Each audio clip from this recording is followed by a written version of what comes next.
Es muy importante que entiendas cómo funciona el modelado de nuestra mente. Así podrás comprender mucho mejor cómo representar visualmente la información. Te dejo con el vídeo. En este vídeo vamos a ver un ejemplo de cómo modelar visualmente textos y tomar apuntes. El cerebro procesa la información visual mucho más rápidamente que la textual, según los investigadores hasta 400.000 veces más rápido. Las imágenes capturan antes la atención y ayudan a recordar el texto. Por tanto, las imágenes son los elementos más potentes para aprender. Por eso tenéis que intentar, siempre que podáis, debéis modelar visualmente la información en vez de textos. Si podéis apoyaros en una imagen en vez de un texto, mucho mejor. Entonces os preguntaréis, pero bueno, ¿entonces por qué se usan los textos? Gracias al invento de la imprenta, se pudo extender y persistir el conocimiento acumulado por todo el planeta. Era mucho más fácil transmitir el conocimiento en libros que transmitirlo a base de dibujos. Por eso nos apoyamos más en los textos, porque es el medio más rápido, barato y escalable para transmitir la información. Sin embargo, no es el más efectivo para retener y asimilar la información. Los textos limitan nuestra creatividad, nuestra imaginación y dificultan conectar con nuestros modelos mentales internos. Nos apoyamos en los textos porque es más rápido transmitir esa información. Sin embargo, es más difícil de que cale internamente. Esto no quiere decir que no haya que usar textos. Lo que es importante es saber distinguir cuándo hay que usar textos y cuándo es importante modelar visualmente la información para retenerla. Para modelar visualmente vamos a necesitar las herramientas visuales. ¿Y qué son las herramientas visuales? Son técnicas que nos van a permitir transformar información bruta del exterior que recibimos en forma de charlas, textos, resúmenes, libros, en representaciones gráficas o datos modelados visualmente que nos van a permitir relacionar las ideas e información bruta entre sí.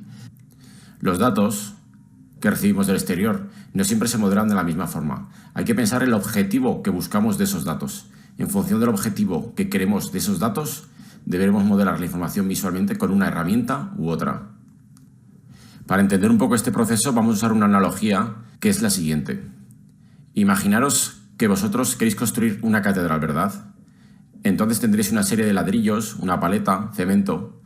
Estos son los elementos básicos. Esto es la materia prima. Un ladrillo de por sí no tiene ningún sentido y este ladrillo no se relaciona con este otro, ni con este. Sin embargo, con unos conocimientos de arquitectura y unos planos, pues todos los ladrillos unidos entre ellos pueden llegar a construir una catedral. Pues lo mismo ocurre con los datos que recibimos del exterior. Los datos de un texto, por sí solos, de forma separada, no tienen ningún sentido. O los datos que recibimos en una charla, o los datos que recibimos en un libro. Sin embargo, si los modelamos adecuadamente, si buscamos las relaciones entre ellos en función del objetivo que deseamos, debemos usar una herramienta visual u otra. En algunos casos será un flujograma, en otros casos será un cronograma, en otros casos un gráfico de tartas, en otros casos será un mapa mental. ¿Cuántos tipos de herramientas visuales? Pues hay muchas. Aquí vamos a ver unas cuantas. Aquí puedes ver algunos modelados realizados con herramientas visuales. Estas son algunas de las herramientas visuales que podemos usar para dar sentido a nuestros datos o información bruta que viene del exterior y así representar gráficamente para extraer una conclusión o retener la información con mayor efectividad al cobrar todos los datos separados un sentido único y estar así relacionados entre ellos. Estas herramientas visuales, todas estas que estáis aquí viendo, nos van a facilitar integrar la información externa en nuestros modelos mentales. Si os fijáis, con estas distintas herramientas visuales hemos representado distintas ideas de datos que por sí solos no tenían sentido.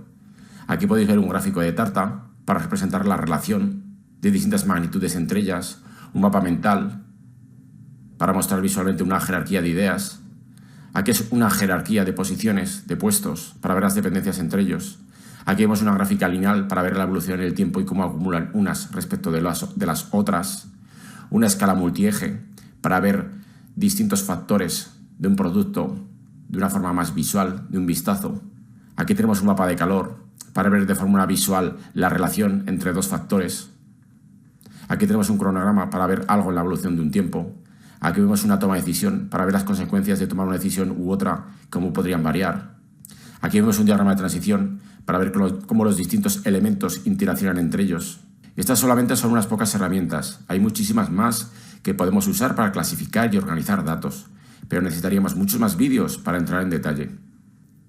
Por tanto, volviendo a nuestro anterior diagrama, que habíamos visto aquí, si os fijáis, si usamos alguna de estas herramientas visuales, nos ayudarían a modelar los datos externos en gráficos o dibujos que nos permitan relacionar ideas y tomar decisiones. Toda la información que recibimos del exterior la modelamos visualmente con estas herramientas que hemos visto aquí, y en función de los datos y la herramienta visual que estamos usando, nos salen distintos tipos de modelados visuales.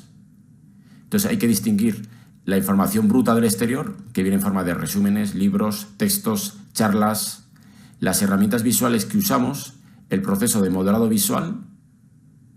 Este es el proceso donde usamos estas herramientas visuales. Ya os he dicho que hay muchísimas más. Aplicamos estas herramientas visuales sobre los datos del exterior, generamos información neta, información ya procesada, donde a partir de estas representaciones visuales ya podemos tomar decisiones o retener la información de forma mucho más efectiva, porque hemos cruzado estas ideas entre sí para darles un sentido único. Y entonces es mucho más fácil memorizar y recordar esta información. Si recordáis la analogía, aquí tenemos la materia prima, que son los textos de forma independiente que no tienen sentido entre ellos, como son los ladrillos, como gracias a técnicas, en este caso son los conocimientos de arquitectura, logramos fusionar todos los ladrillos y el cemento para construir una catedral. Pues lo mismo estamos haciendo con los distintos datos que recibimos del exterior. Debemos cruzarlo gracias a herramientas visuales para poder conseguir un modelo visual que nos ayude a retener la información u organizar las ideas o tomar decisiones. Espero que haya quedado clara la importancia de que dispongamos de distintas herramientas visuales para ordenar los datos que nos vienen del exterior.